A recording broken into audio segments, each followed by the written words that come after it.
En welkom terug hier vanaf Noordzee Jazz Festival. Mijn naam is Rik de Leeuw en het is een eer, een voorrecht en een genoegen. En als ik zo om me heen kijk, dan blijkt dat dat niet alleen voor mij geldt, maar voor heel veel mensen opeens. Het is een eer, een voorrecht en een genoegen dat naast mij heeft plaatsgenomen Mark Ronson.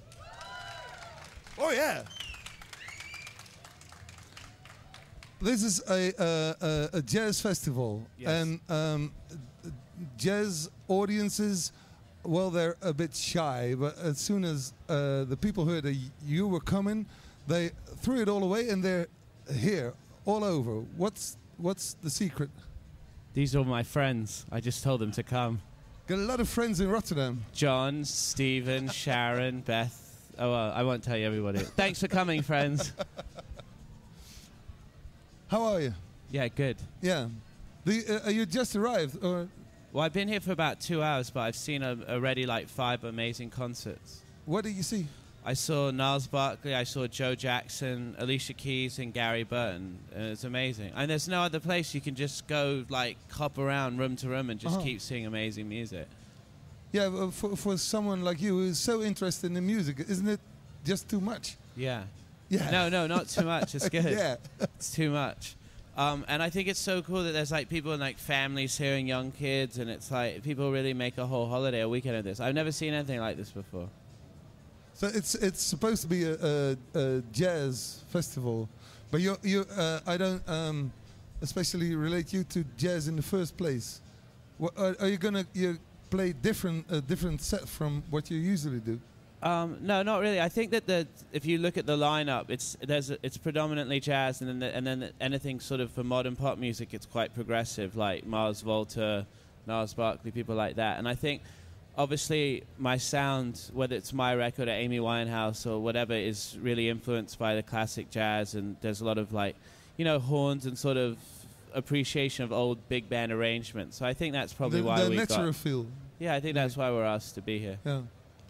Is it the natural feel in music that you always are looking for?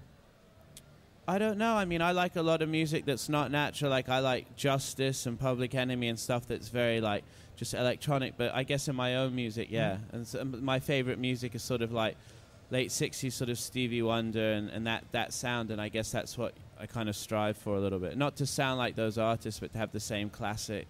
I guess those songs feel like classics. Always. Like as if they were always been there. They've always been there, exactly. And how do you make that for your own music? Like with Amy Winehouse, but also in your own music, it's got this as if it's timeless. Like I don't know. You don't know how you do it. I just make the music that I like, and hopefully, yeah, you hope it sounds like that. And what makes I just get really stoned before I make music, and that's like that. No, I'm kidding. I don't do drugs. Well, why is it appealing to such a young audience? You don't know, or do you? I don't know. I think that's amazing. I think like if that, young people come out and hear our music, and whether they discover it because they like Lily Allen first, or they come and see our stuff, it's like because our music is not necessarily sort of run-of-the-mill pop music. It's good poppy melodies and stuff, but the arrangements are quite old-fashioned, and I think it's great that people come out for it. It's really exciting to see our shows because it's just like sort of all age groups and everything. And when did you first get into contact with music like that? Like Stevie Wonder, it's not obvious for a young kid from London to get in touch with it. Well, my dad listened to a lot of great soul music growing up. I think I have him to thank for a lot of that. And then also, I was really into hip-hop when I was growing up in New York, DJing clubs. And all the hip-hop records sampled James Brown and Motown and stuff, so that's how I discovered it, a lot of it. Yeah, but it's strange. You can copy it and get it into your own music, but you tend to go backwards in your taste. Yeah, I guess. Yeah, it's just what I like. But is that why you met Amy Winehouse? Is that the same love for old music?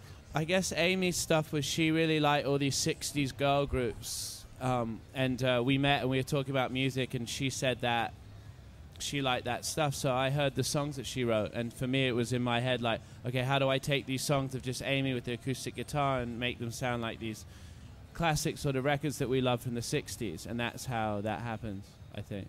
we kind of stumbled on it by accident as well. We didn't think it was going to be really popular. We just thought it was. We both liked it. She has a history of stumbling. We both stumble together. Yeah. Yeah. You see her often? I do. Yeah, she's a good friend of mine. Yeah. Yeah, I think it's strange. Are you trying to read my mind? Yeah, so that you're do. just staring at me, kind of like, yeah. Trying to the other page. Yeah. You keep it close, the book, don't you? No. No, as I was wondering, like the success for her, it seems to be a problem. I don't think so. I think she's been, she obviously had a spell, and she's been together for about a month now. She's doing incredibly well in the last few shows. I think she was great. So, I mean, yeah, obviously for a while she had issues and stuff, but I think she's better now. Did you feel responsible then? No. I'm not a drug dealer. I'm just a friend. No, but because of, well, you're in this together. No, not really. I mean, I think I might have produced her record, but at the end of the day, it's her that has to stand on stage every night and be in the spotlight, and that pressure is something that I don't have to deal with as a producer. It's like as soon as the record's done, I can get some nice credit for it. And that is Phil when you're on stage. Who's that?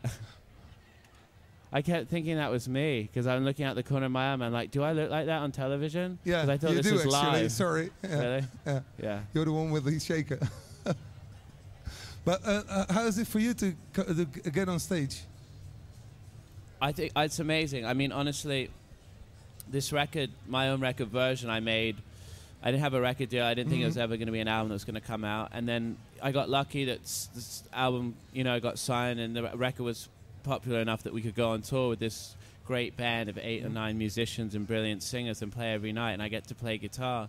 I haven't strapped on a guitar and played guitar since I was 15 playing in bands. So it's brilliant. But it's really the best experience I've ever had, to be honest. Performing, you mean? Performing, yeah. Because I used to DJ in clubs, and I don't really like being like the focus of attention when you're DJing. It's just you by yourself. You're just there, and people are staring at you, and they expect you to do like crazy things, and I'm not really into that. And so the band is brilliant because there's like, you have a support system and a family on stage with you every night, and you can play and feed off each other, but you don't have to just be the only person in the spotlight. You're going to play at 10:30, I think? Yes. Are you already looking forward? Yeah, very much. Yeah, well, I can't wait. I think we all are. Good. Thank you very much for this conversation. Thank you, everyone. That was it, Mark Ronson. Sorry, your mother is asking you when your new album will be released. You should tell her. Probably sometime next year. I haven't even started it, so thank you. Okay. Oh, we're not doing any more covers. Sorry. Als jullie klaar zijn, dan kan ik misschien afronden. Ja, ben je klaar? Oké. Dus met dank aan de moeder van Mark Ronson. Het was een heel fijn gesprek. Thank you very much. Dank jullie wel. En blijf hier, want er komt meer, veel meer. Hier live vanuit de stand van bol.com. Dankjewel. Tot straks. We missen jullie nu al. Dankjewel. Thank you very much. Thank you.